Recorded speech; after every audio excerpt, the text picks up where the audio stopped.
quero dizer para você que está assistindo o nosso programa que essa mulher que está aqui do meu lado, essa grande mulher que está aqui do meu lado, é a nossa querida Ineide Costa. Ela já tinha vindo aqui no nosso programa, mas eu não tive o prazer de conhecê-la. Que teve o prazer de conhecê-la, não sei se foi a Cíntia ou se foi a Edna. Cíntia. Foi a Cíntia, né? Nossa querida Cíntia Moura, que entrevistou ela numa outra oportunidade. E eu tinha muita vontade de conhecer um pouco da história dessa mulher. Primeiro, eu quero explicar para vocês por quê. Viu, Ineide? Eu quero que você entenda por que eu quero conhecer um pouco da sua história. Porque a gente prometeu que nesse mês de março, a gente estaria até maio trazendo pessoas de talentos para cá e trazendo mulheres. E eu ainda vou trazer muitas mulheres, porque através destas mulheres, a gente vai contar histórias marcantes, histórias importantes, histórias necessárias para que a sociedade entenda que nada na vida é fácil, mas tem que ter um primeiro passo. A sua vontade, o seu desejo, né? De querer estar aonde você está, aonde você chegou. Pode ter certeza que ninguém dá nada na sua mão se você não tiver o primeiro passo. Eu me lembro que quando foi para eu entrar no meio da comunicação, o que aconteceu? Eu recebi um convite. Você não tem vontade de trabalhar na rádio que vai ser inaugurada, não? A gente vai fazer um teste. Se eu não tivesse ido lá para fazer o teste, hoje a Vanusa estaria aqui se comunicando com você? Não. Meu primeiro trabalho, que foi como estoquista de uma loja de lingerie. Eu tinha muita sede de querer trabalhar. Eu tinha só 13 anos de idade. Mas eu queria porque queria. Minha carteira só poderia ser assinada com 14 anos de idade. Mas eu queria porque queria. E aí quando eu cheguei na mamãe para dizer que eu queria trabalhar, ela disse, não, você tem que estudar. Eu falei, mamãe, eu estudo e trabalho, mas por favor, mãe, deixa eu trabalhar. E assim, foi tão interessante que numa saída que eu tive no shopping, com uma amiga e com uma tia, lá, essa minha amiga disse, olha, tem uma vaga aqui, você já vai completar 14 anos já, tem uma vaga aqui no estoque. Eu dei meu primeiro passo. Eu insisti, eu fiz com que meu pai e minha mãe entendessem que eu precisava trabalhar. Meu irmão trabalhava, eu também queria trabalhar. Então são coisas que acontecem na vida da gente que a gente tem que dar o primeiro passo. Por que essa mulher que está hoje aqui começa a abrir uma escala importantíssima de mulheres empreendedoras, sim, guerreiras, firmes, que acreditaram. Isso é ser uma mulher empoderada. É isso que eu quero explicar para quem está em casa. Ser uma mulher empoderada não é você enfrentar um homem. Ser uma mulher empoderada é você mostrar o teu valor diante das situações que você vai vivenciar no dia a dia, para se ter respeito, para se dar o respeito. A gente faz as coisas acontecer assim. E hoje a gente abre esse leque de mulheres bem interessantes que vão estar sempre aqui contando um pouco do seu talento, um pouco da sua história, para fazer com que outras mulheres se encorajem e saibam o seu valor. E é por isso que a Ineide abre essa porta. A gente já trouxe várias mulheres aqui, mas ela abre essa porta porque ela vai poder falar um pouco, alguns tópicos da sua história, que é a analista comportamental, querida Ineide Costa. Nós vamos conhecer a experiência do poder da ação com ela. Bom dia. Bom dia, que bom te receber aqui. Nossa, eu me sinto lisonjeada. Pois é, nós vamos abrir essa porta de entrada, porque as mulheres, elas precisam entender o que é o empoderamento, o que é você querer ter um sonho, ou nem saber se tem esse sonho, mas querer avançar da melhor forma e chegar lá como você chegou. Você disse que tem 3 pontos que você pode apresentar para quem está em casa agora e que vai fazer com que outras mulheres se inspirem também, né? Sim, sim. Primeiro é um prazer muito grande, eu me sinto grata, honrada, lisonjeada, já te acompanho nas tuas redes sociais, também sou cristã, compactuamos da mesma fé, então isso para mim já gera uma sinergia muito maior. Vanusa, a minha história, eu admiro muito a minha história, pelo fato, ela começou aos 11 anos de idade quando eu decidi não morar na cidade onde eu nasci. Sou de uma pequena cidade no interior do Maranhão, a 650 quilômetros aqui de Teresina. Uma cidade onde aos 11 anos de idade eu via um cenário muito comum. Meninas aos 12, 13 anos já eram mães.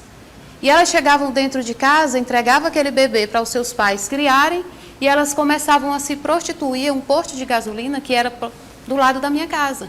Então era uma cena muito comum.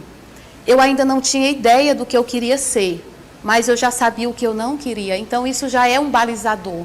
Você pode até não ter um teu objetivo certo, uma meta, mas você decidir não ficar num determinado lugar, ele já vai te levar para um outro lugar. Então, assim, um certo dia eu tive a oportunidade de conhecer uma mulher que estava de passagem e ela se hospedou na casa do meu pai. E essa mulher disse: você quer ir embora para São Paulo comigo? Eu pago estudo para você, eu percebi que você quer. E ela ela me encantou com a fala. E o meu pai deixou eu ir.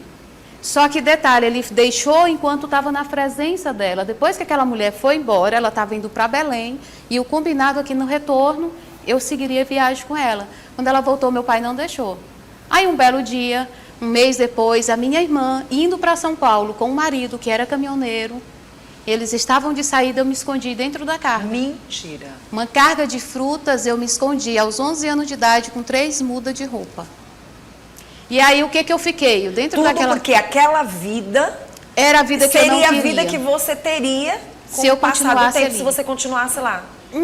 Meu pai e minha mãe nunca pisou numa sala de aula. O meu sonho era fazer o que eu faço hoje, no sentido... Se alfabetizar de fato. Eu tinha vontade de dizer, eu quero ser alguém na vida. Eu lembro que essa frase eu falava muito. E ali eu não tinha perspectiva, os meus irmãos não estudavam. Os meus pais não foram para a escola. Se chegasse até a 5ª série, que é o chamado naquele tempo, acho que primário. Se você tivesse alguém na cidade que pudesse te acolher e você continuar o estudo, você ia. Do contrário, só era até a 5ª série e pronto. Então, assim, eu fugi naquela carga. Depois do carro já ter andado muito, em um posto de gasolina, quando eu vi que eles pararam, eu observando o movimento, aí eu desci. Quando a minha irmã me viu, ela disse: o que é que tu faz aqui? Eu disse: eu vou embora, e se você não me levar para a casa da dona Cida, que é a casa da mulher para onde eu fui, eu vou embora para qualquer outro rumo, mas para aquela cidade eu não volto. Aí essa minha irmã foi me deixar na casa daquela mulher, aonde eu fiquei em cárcere privado durante 2 anos. Toda aquela vida maravilhosa que ela me prometeu, na verdade, você está mostrando também o outro lado da história, que não é bem assim. Né? As pessoas, elas não prometem algo e muitas vezes ela quis se aproveitar da minha vulnerabilidade e de um sonho de uma menina. Sim. Então, quando eu cheguei lá, eu fui babá, eu fui doméstica, eu fui cuidadora de idoso, eu fui cuidadora de tudo. Eu acordava às 5 da manhã, dormia às 11 da noite. Aos 11 anos de idade, adquiri problemas de saúde por causa do frio. Mas eu tive uma grande oportunidade, porque naquela casa eu dormia em um depósito. E o depósito tinha uma biblioteca. E eu tive os melhores amigos, foi onde eu aprendi a ler os melhores livros. Clássicos. Eu tive o privilégio de conhecer Machado aos 11 anos de idade. Eu tive o privilégio de conhecer Graciliano Ramos, Eça de Queiroz e grandes outros escritores aos 11 anos de idade. Foi o meu afago durante as noites frias em São Paulo. Você não estudou? Não, até aquele momento não. Foram 2 anos, sem contato com a minha família, sem contato com o estudo, sem contato com o mundo externo. Nossa. Era naquele condomínio, naquele lugar onde eu era proibida frequentar determinadas áreas, era proibida falar com algumas crianças, e eu não era chamada pelo meu nome, eu era chamada de Maranhão. Era uma forma, hoje eu sei que é um preconceito. Hoje, quando eles usam, é diminuindo você por você não fazer parte ali daquele ecossistema. Então, a minha história vem daí. Quer dizer, você ficou até os 13 anos passando por este momento. E a alfabetização que você tinha era essa. Isso. E aí, quando foi aos 13, essa minha irmã que estava aí, que tinha ido, eles estranharam 2 anos sem contato. 2 anos e essa mulher não ligar para o meu pai, 2 anos e eles não conseguiram. Eles tinham contato com ela, mas não tinham contato comigo, porque sempre ela dizia, ela está na escola. E até que um dia, quando a minha irmã ligou, ela estava em São Bernardo, e ela ligou e eu atendi. Natal. E eu atendi, quando eu atendi, que ela disse, Neide, eu disse, me ajuda, me ajuda, me ajuda. Quando eu falei aquilo, a mulher, a dona da casa, chegou. Quando eu desliguei, ela disse, o que foi? Eu disse, eu não sei, eu acho que era trote, que o homem falou tanta coisa que eu fiquei assustada. Nossa, como você era inteligente, né? Eu sempre fui esperta, o papai dizia que eu dava nó em pingo d'água. Então, Panusa, a minha irmã, 2 dias depois, chegou lá. Eu fui com 3 mudas de roupa e eu voltei com a roupa do corpo. Porque quando a minha irmã chegou, que ela percebeu, ela disse, dona Cida, eu vou levar a Ineide para a gente tomar um sorvete, a gente passear um pouco, e no final do dia eu trago ela de volta. E foi sorte você ter conseguido esse momento, pois porque ela poderia imaginar, ela vai contar tudo para a irmã dela. E aí foi quando eu retornei para minha cidade. Só que quando eu retornei para minha cidade, Vanusa, eu me senti um peixe fora d'água. Porque em São Paulo eu aprendi coisas que na minha casa eu jamais aprenderia. E o seu pai e sua mãe, como eles te receberam? Muito bem, afinal de contas foram 2 anos ausente. Sim. O meu pai ainda tinha uma ponta de revolta por eu ter fugido, por eu ter ido contra a vontade dele. Então, jovem, mas a saudade ainda, né? A saudade que ele sentia fez ele não olhar para esse aspecto, fez ele olhar a minha filha voltou. Agora, Ineide, esse ponto foi positivo porque você era uma menina esperta, mas isso chama atenção também para o cuidado que as meninas têm que ter quando elas têm esse desespero, né, de querer algo. Isso já entra dentro de um comportamento, né? Isso, exatamente. Porque assim, ali eu fui movida por uma emoção de desespero. Sim. E todas as emoções, elas podem te levar a abismo. Sim. Então, eu não nem todo mundo está preparado. Nem todo. Era 11 anos de idade, uma criança. Voltei. Quando eu cheguei na minha cidade natal, eu não me senti mais pertencente. Sim. Você queria ambiente. Mais. Eu até tentei estudar ali. Aí eu tinha uma irmã que morava aqui em Teresina. Aí eu convenci meu pai, deixa eu ir para Teresina, lá tem estudo, eu quero estudar, eu quero ser alguém na vida. E a minha irmã deixou. E ele já imaginou, ou eu deixo ou ela foge. Ou ela foge. E aí eu vi, Vanusa, fui muito bem acolhida, eu tive o privilégio de, durante 1 ano, estudar em uma escola particular no Disseu, de estar na casa da minha irmã, onde ela servia tudo do bom e do melhor, ela não deixava eu fazer nada, eu era dedicada exclusivamente para o estudo. Mas aí um belo dia, o marido dela resolve ir embora para São Paulo e não podiam me levar, porque a firma na qual ele trabalhava só podia ir... Estava transferindo ele para lá. Aí só era ele e a esposa. E aí o que eu fiz? Eu disse, Ildinha, eu vou ficar na tua casa. Ela alugou, ela deixou 3 meses de aluguel pago. E eu só tinha 17 anos. Nossa. Ildinha, eu vou ficar na tua casa. Aliás, 16, eu vou ficar na tua casa. Paga só 3 aluguel, que é o tempo que chega julho, que entra de férias, eu pego a transferência e volto para casa. Que nada, eu fui trabalhar de empregada doméstica. Para ganhar o dinheiro para pagar o aluguel. Passava o dia trabalhando de empregada doméstica, à noite eu estudava no Liceu Piauiense, fiz transferência de estudo. Quando eu vi que eu não conseguia pagar o aluguel, arranjei uma casa para mim trabalhar e morar naquela casa. E aí, ao longo da minha trajetória, estudava durante a noite, durante o dia ia para cuidar daquela senhora, era só uma senhora com o netinho dela. De lá fui ser babá de uma criança e assim consegui terminar o ensino médio, consegui fazer alguns cursos básicos de atendimento de farmácia, de computação, tudo isso paralelo ao trabalho de empregada doméstica. Eu tenho orgulho da minha história, Vanusa, porque assim, eu fico observando, essa mulher na casa de que eu trabalhava, ela implicava comigo, ela dizia assim, menina, toda hora eu te pego lendo. Tu não vai longe não, Curia. O máximo que tu chega é no pé do fogão. Vai aprender a ler livro de receita? Você já imaginou? Então aquilo, quando eu olho hoje, saber que eu sou uma escritora, coautora de um livro, que eu ministro cursos de um grande nome, de um autor renomado, eu olho para aquela senhora e já pensou se eu tivesse internalizado aquilo como uma verdade? Não. Isso, de uma certa forma, ajuda, principalmente as mulheres que estão em casa, sem querer avançar. Aquelas mulheres que dizem, gente, eu já não dá mais para continuar, eu não vou conseguir chegar onde eu verdadeiramente acho que eu deveria chegar, vou parar por aqui. E aí você vem com outros pontos de oportunidade e você ajuda mulheres, né? Exato. Você incentiva, você inspira. Sim. Né, para perceber, poxa, então não é porque eu estou nessa condição que eu sou obrigada a permanecer nela. Sim. Então, essa jornada, ela aí veio todo o processo de mulher. Casei, tive filha, separei, aí depois casei de novo. Porque as mulheres guerreiras, para elas chegarem a um ponto, elas passam por muitas situações. Pronto. Que são as vivências. A vivência faz você, muitas vezes, errar tentando acertar. Você está tentando acertar e às vezes você erra, mas uma hora você chega e acerta. Eu acho isso muito legal. Aos 30 anos, Vanusa, eu quero citar uma coisa que aconteceu, que foi justamente quando foi um dos pontos cruciais da minha vida. Sim. Eu me encontrava mãe de uma criança, estava grávida de outra criança que ia nascer um mês depois, daquele dia que eu tive essa crise. Eu não tinha um carro, eu não tinha uma casa, eu não tinha uma habilitação, eu morava de aluguel, não tinha nada. E ali eu fiquei me perguntando, o que vai ser da minha vida? Eu tinha R$7 e comecei a empreender com R$7. Poucos dias depois eu estava nos palcos do Sebrae Nacional em Brasília, recebendo o Prêmio Sebrae Mulher de Negócio. Uma empresa que começou com R$7, com apenas uma plaquinha que eu escrevia. Aluga-se, data show, telão, caixa de som. Vanus, eu não tinha aqueles equipamentos, eu ia para a UESP e eu dizia que eu tinha, quando a pessoa chegava atrás de mim, eu me virava nos 30 e eu ia atrás. Ação é isso, vai com o que você tem, na condição que você está, depois você melhora o teu voo.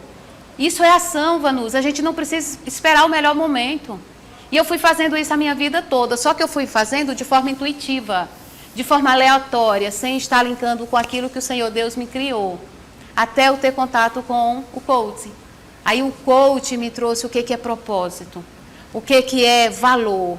Aí você somou o que Deus te deu com a tua experiência, né? Com a ali leitura, ele me preparou, com a escrita, na verdade, a sabedoria de Deus te trouxe anjo. Exato. Te trouxe anjos, Ele sempre me colocou, eu sempre uso isso. Em Romanos 12:2 está escrito, e não vos conformeis com esse mundo, mas transformai-vos pela renovação da vossa mente, para que só então conheceis a boa, perfeita e agradável vontade de Deus. A vontade dele para a nossa vida é perfeita. Ele quer que nós tenhamos vida e vida abundante. Só que quando você vai linkar tudo que está escrito naquele livro que eu amo ler todos os dias, e você vai olhar para a prática, lá em Oséias diz, o povo padece por falta de conhecimento, as pessoas têm preguiça de ler, as pessoas têm preguiça de se autodesenvolver, as pessoas querem o resultado, mas não querem pagar o preço da jornada.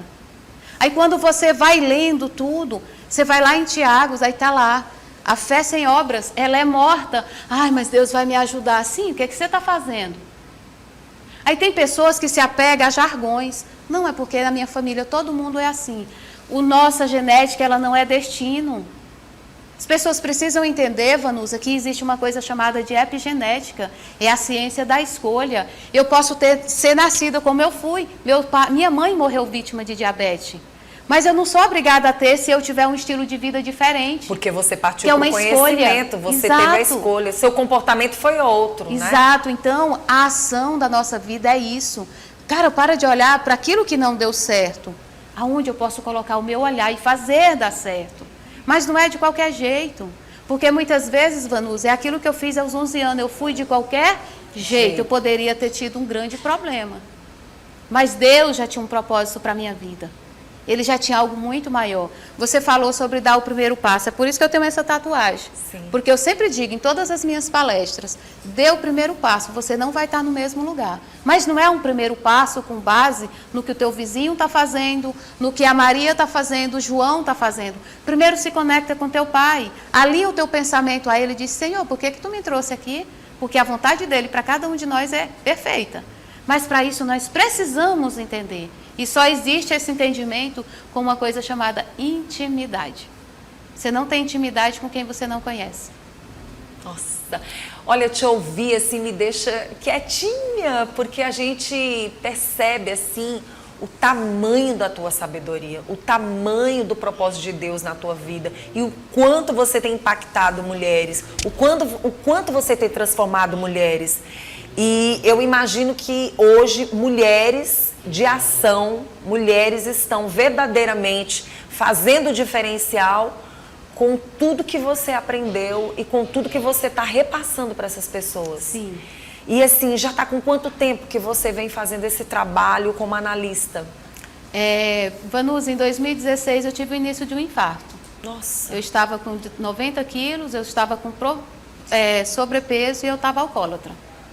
Foi uma fase da minha vida muito difícil, onde todas aquelas dores que eu passei ao longo da jornada... 2016. Todas as dores que eu passei ao longo da jornada, desde 2011, ela se concentrou em um ponto. Em 2016, eu comecei frustrada no meu trabalho, eu não gostava do que eu fazia, eu tinha uma empresa de eventos, eu organizava festa, eu organizava 15 anos, eu terminava e dizia, mentira para mim. Disseram que se um dia eu realizasse as coisas e tivesse dinheiro, eu seria feliz. Eu tenho dinheiro e não tenho essa felicidade. Então aquilo, eu saía dos eventos, eu ia para o barzinho, eu tomava 1, 2, 3, tornou-se hábito. Chegou um ponto que quantas vezes eu cheguei na minha casa, meu Deus, como que eu botei esse carro na garagem? Eu morava na periferia, de frente a uma boca de fumo. Eu tinha um carro Fiat Uno caindo os pedaços e eu dizia, mas só em ter meu carrinho tá bom. E eu não me movia para aquilo que o Senhor tinha para a minha vida. Só que aí ele me deu um chacoalhão. Ele me deu um chacoalhão. Ele disse, ei, acorda. E aquele chacoalhão foi o início. Cadê tudo aquilo que tu quis para você? E tudo aí aquilo que eu te dei nas tuas mãos e você não entendeu. Não entendeu ainda. Ei, tu não entendeu não, é? Então assim, Vanusa, aquele chacoalhão, eu tomei uma decisão naquela maca. Eu lembro poucas coisas, é muito rápido. O médico disse, você tá tendo um infarto. E é muito grave que sua pressão está acima de 18/14. E eu lembro que ali eu estava aquela coisa, a minha boca aqui estava formigando, sentindo uma agonia, um desespero. Mas naquele momento eu disse, Pai, se tu me deixar voltar, eu vou fazer o que tu mandou eu fazer. Nossa. Eu vou multiplicar o teu talento, eu vou semear a semente por onde eu passar. E eu voltei. É porque tantos anos, como se fosse aquela jumentinha, né? Exato. Que já vivia tantos anos e não vai por aqui, mas você batia nela e dizia, não, vamos por aqui. Até que você precisou levar esse chacoalhão para que Deus pudesse te mostrar, não é bem assim? Esse chacoalhão me apresentou uma palestra chamada O Poder da Ação, de 2 horas. Eita. Essa palestra, parece que o palestrante estava assim, falando da minha vida. E quando eu cheguei na minha casa, depois daquela palestra, eu fui pesquisar o que era coach, eu nunca tinha escutado. Sim. Isso aconteceu em outubro. Em dezembro eu estava em Fortaleza fazendo o método CIS com o Dr. Paulo, que tive o privilégio de conhecê-lo. Muito bom. E a partir desse método, eu disse, eu vou me dedicar 2 anos. Eu fiz um compromisso comigo, sabe, Vanusa? Eu disse, se esse livro diz que as pessoas mudam e mudam rápido, eu vou ter um compromisso de aplicar tudo o que está ensinando aqui durante na minha vida em 2 anos. Aí o meu slogan é, dos bastidores para o palco. Em 24 meses eu comprei o carro dos sonhos, eu saí da periferia para morar aqui na Zona Leste, eu eliminei 30 quilos, eu eliminei isso em 2 anos. 2 anos. Foi de que ano a que ano? Foi de janeiro de 2017 a janeiro de 2019. Me lancei no mercado de palestra em 2018, de outubro de 2018. Veio a pandemia, fechou tudo. Eu disse, e agora? Aí eu tive outro desafio, aprender a ir para o digital, a fazer vídeo, a começar a buscar as pessoas através do Zoom, que eu não sabia mexer, eu não sabia nem para onde ia. Então, assim, estar aqui hoje, para mim, é um privilégio, é superação. Privilégio é para a gente, para mim, para as mulheres que aí estão e que querem avançar mais. Agora, elas têm que entender verdadeiramente o que você entendeu. Que a tua fé, o teu crer e as tuas boas orações, elas realmente não podem ser mornas. Não. Por quê? Porque você não pode ficar com algo só para você. Você tem que distribuir. Maior é o que serve. Então, eu tenho que servir ao outro. E hoje você está servindo. Talento que Deus colocou olhando aqui para o telão e vendo você nessas palestras, que mulheres são essas? Que mulheres aqui tem algumas que é na cidade de Bom Jesus, no sul do Piauí, onde eu tive o privilégio, veio uma coordenadora de uma escola, participou de um treinamento meu, ela disse, eu quero você na minha escola. Aí me levou e lá montou um dia inteiro de treinamento exclusivo para os colaboradores. São pessoas da área da escola municipal. Eu tenho um trabalho hoje social na rede municipal de ensino, onde eu realizo, por exemplo, uma palestra. A minha palestra custa R$3.000. Se a escola não pode pagar, eu digo, pois compre somente uma inscrição do meu curso, eu venho, mas eu quero uma de vocês lá no curso para poder plantar e semear a semente aqui dentro. Eu realizo a palestra pelo valor de uma inscrição. O lamentável é que nem todas as escolas têm interesse. Tem algumas que dizem, não dá, não quero, tal. Digo, poxa, é uma semente que eu estou semeando. Você viu o que aconteceu em São Paulo, do garoto de 13 anos? Triste, muito triste. Faltou sensibilidade dos pais, faltou sensibilidade dos educadores, faltou sensibilidade da sociedade. Aquele garoto, ele estava pedindo socorro há tempos. Há muito tempo ninguém queria ver. Ninguém queria ver. Então, esse curso, ele abre a nossa mente para ter essa sensibilidade de perceber, cara, meu filho está muito tempo dentro do quarto. Será que está tudo bem? É você analisar o comportamento. Aquele comportamento. Não é você julgar o outro pelo que você está vendo, mas é você entender que o outro está vivendo algo, você precisa descobrir o que está acontecendo para daí então você tomar as devidas medidas. Isso chama atenção para as escolas públicas e eu já digo logo para as escolas particulares. urgência em chamar palestrantes para dentro delas. Para as nossas crianças e adolescentes. Eu digo urgente. Eu costumo dizer que o remédio se faz necessário, mas se ele não tiver um acompanhamento psicológico e um pouco dessa vivência e se analisar o comportamento das pessoas, fica difícil. Então, assim, hoje a gente trouxe a Ineide para contar um pouco da história dela, para que isso venha somar na vida da sociedade, principalmente piauiense, teresinense, da educação e das famílias. As nossas crianças e adolescentes, os adultos pedem socorro. E isso é muito sério. Precisamos ter pessoas saudáveis na sociedade. E saudável psicologicamente falando. Principalmente, porque começa na mente. Sim. A questão, só dando um adendo no que você falou, quando é que uma pessoa corre na areia da praia? É quando a areia está pegando fogo, é quando você não consegue mais, está queimando os teus pés. Muitas pessoas estão esperando receber o diagnóstico de uma diabetes para buscar ajuda e mudar o seu estilo de vida. Receber a notícia, teu filho está usando droga. Receber a notícia, eu quero divórcio. E por que não fazer antes? E por que não você parar e olhar e fazer um autoexame de como está a sua vida, de como está a sua família? Nós precisamos fazer isso, Vanusa. Nós precisamos, a sociedade precisa fazer isso. É um papel social de cada um de nós. Eu quero agradecer a você, que você continue trabalhando mais. Eu queria dar uma esticada nessa conversa, que infelizmente não dá hoje, mas eu já te convido para minha próxima semana estar comigo numa live, tá? Com Vanusa Coelho, através do Instagram, que é uma live que eu estou fazendo com mulheres interessantes, com mulheres empreendedoras, com mulheres que têm algo para mostrar. E aí eu queria que a gente desse continuidade para a gente falar um pouco mais de você e tentar levar para a sociedade algo que a sociedade não quer enxergar. Ou faz de conta que não vê. Essa é a verdade. Quem quiser entrar em contato com você, quem quiser conhecer um pouco mais, fazer parte das palestras, te levar para as palestras, como é que faz? Eu quero primeiro fazer o convite para você que não se inscreveu ainda no treinamento O Poder da Ação, que vai acontecer agora no sábado, dia 1º. Tem o link de inscrição na bio do meu Instagram, Costa Ineide Master Coaching. Corre lá e faz sua inscrição, eu ainda tenho 7 vagas. Gente, 7 vagas, daqui para amanhã, dá para sábado, voa. Muito bom. E quem quiser me encontrar nas redes sociais é Costa Ineide Master Coach. Estou à disposição para trocar uma ideia, tirar uma dúvida. Tamo junto. Ineide, foi um prazer estar com você aqui. Prazer foi meu. E aquela história, a vida precisa ser contada quando se vive. E a história só pode chegar a um comportamento como esse quando você também dá o primeiro passo. Não é Exato. Isso? Muito lindo, olha aí, Dê o primeiro gente. passo que você não Isso. estará mais no mesmo lugar. Verdade, muito bom.